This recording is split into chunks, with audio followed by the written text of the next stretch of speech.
We like to talk about TV, films and comics on this channel, and today we're going to talk about something that isn't Marvel or DC. We're going to talk about something from the Aspen universe. We're going to talk about Fathom.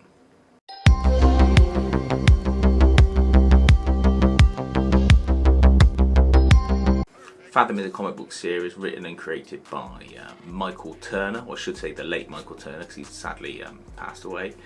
It centres around the story of Aspen Matthews, a young girl with a mysterious origin who's got an affinity for the water.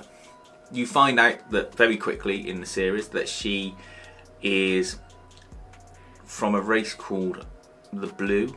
They live underwater, a bit like Aquaman does in the DC universe, and she has water-based powers. She can swim very fast, she's got the ability to turn her body into water, and she's got other associated underwater superpowers. The Blue have lived on the Earth for thousands of years. They're more technologically advanced than the humans, and they've managed to keep themselves largely a secret, albeit they do have a recent secret coalition with Earth humans in order to sort of facilitate their safety. And then you have groups of rebels and people who disagree with their dealing with the humans, and Aspen gets drawn into this civil war between them, which then turns into a war between them and the humans. You then find out that there are another race called the Black, who also live underwater and are older than the Blue and are somewhat more powerful. And then you find out that Aspen is half black and half blue. So she's linked in all three worlds. She's brought up as a human, she's got blue and black DNA, as it were, so she's connected to all these worlds. It moves along at a pace. You've got lots of different plot points thrown in, dealt with, and moved along quickly. You've got good sort of conclusions to most of the storylines in there.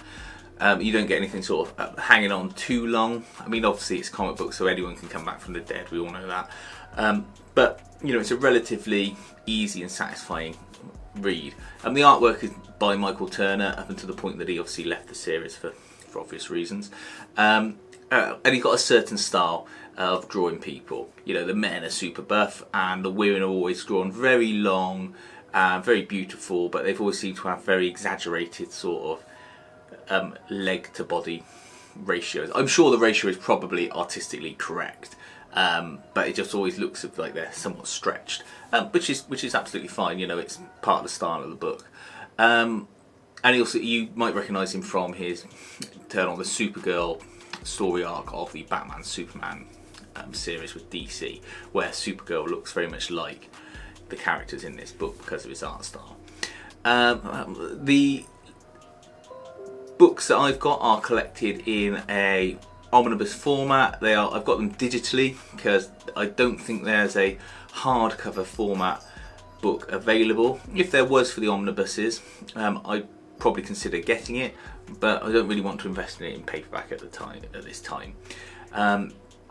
The omnibus format often comes up on sale quite cheap, so you don't need to think that you've overspent on a digital copy. Also, I had a digital download backup anyway, so I've actually got something for my money.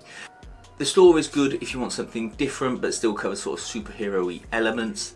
I think, to be honest, the better story elements that I enjoyed were from the last half of the second omnibus, which wasn't written or drawn by Michael Turner, where Aspen ends up getting caught up in a sort of another underwater conspiracy going on, where you find Japan has got its own underwater base and are doing some sort of oil mining operations, and there's their own sort of little mini conflict there. And I think that's because it works better on a smaller scale.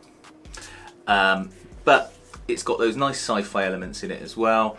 And if you're looking for something a bit different to read and just want to expand your sort of comic book knowledge, then this is certainly worth checking out.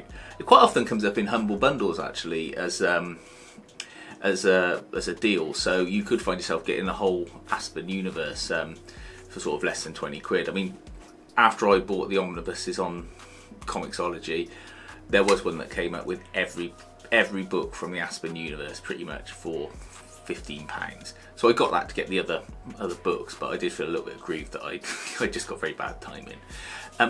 Let me know what you think about the Aspen books. Do you think that they are worth reading? Did you know there was going to be a movie of it with Megan Fox as Aspen playing the title character? It never actually happened, but apparently was quite far along in development, so that would have been interesting to see. And I'm sure whoever dropped it is kicking themselves now that there's the comic book movie boom that's occurring. Otherwise, give us a thumbs up and a like, and please feel free to subscribe, and thanks for watching.